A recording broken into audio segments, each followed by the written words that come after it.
जैसा कि हम सभी जानते हैं कि भोलेनाथ को सावन माह बेहद प्रिय है, लेकिन इसके अलावा आप हर दिन भगवान भोलेनाथ को खुश कर सकते हैं।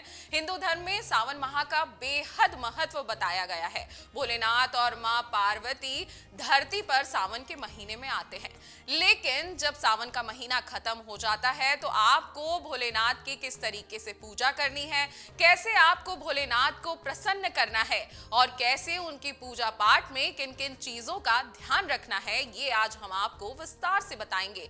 आपको हम ये भी बताएंगे कि आप वैसे तो शिवलिंग पर जल चढ़ाते ही होंगे, लेकिन शिवलिंग पर जल चढ़ाने का क्या सही तरीका होता है, आपको कैसे शिवलिंग पर जल चढ़ाना चाहिए जो शुभ फल देगा, चलिए हम विस्तार से जानते हैं। यूं तो भगवान की भक्ति किसी भी समय की जा सकती है, लेकिन पूजा सही समय पर की जाए तो शीघ्र फलों की प्राप्ति होती है।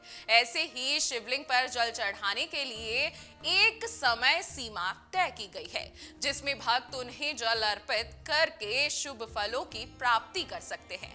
कहते हैं कि शिवलिंग पर जल चढ़ाने के लिए प्रातः काल 5 बजे का समय काफी उत्तम बताया है। सुबह 5 बजे से लेकर दोपहर 11 बजे तक शिवलिंग पर जल चढ़ाया जा सकता है। वहीं शाम के वक्त शिवलिंग पर जल भूलकर भी अर्पित नहीं करना चाहिए, वरना आपको पूजा का फल नहीं मिलेगा। शिवलिंग पर जल अर्पित करते समय इन बातों का आपको बेहद ध्यान रखना है कि शिवलिंग पर शंख से जल नहीं चढ़ाना चाहिए। शिवलिंग पर केवल जल चढ़ाएं, उसमें कोई भी सामग्री न चढ़ाएं। शिवलिंग पर जल हमेशा तांबे के लोटे से ही अर्पित करें। लोहे या स्टील का बर्तन उपयोग में ना लें। कभी भी पूर्व दिशा की ओर मुंह करके जल नहीं चढ़ाना चाहिए। उत्तर दिशा की ओर मुख करके शिवलिंग पर जल अर्पित करना शुभ माना गया है। शिवलिंग पर खड़े होकर नहीं बल्कि बैठकर जल चढ़ाना चाहिए। तांबे के बर्तन से शिवलिंग पर दूध भूलकर भी नहीं अर्पित करना चाहिए। सावन सोमवार का महत्व आप जानते ही होंगे, वैसे ही सभी सोमवार का महत्व भी बताया गया है।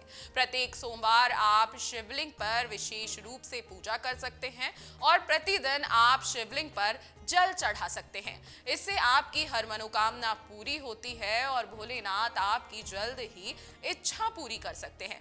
वहीं कहा जाता है कि कन्याओं को अच्छे वर चाहिए तो वो प्रति सोमवार को अगर शिवलिंग पर जल चढ़ाती हैं और सच्चे मन से भोलेनाथ से प्रार्थना करती हैं तो भोलेनाथ निश्चित ही उनकी सभी मनोकामना पूर्ण करते हैं। अगर आपको हमारा ये वीडियो पसंद आया हो तो हमारे चैनल जीवांजलि को सब्सक्राइब करें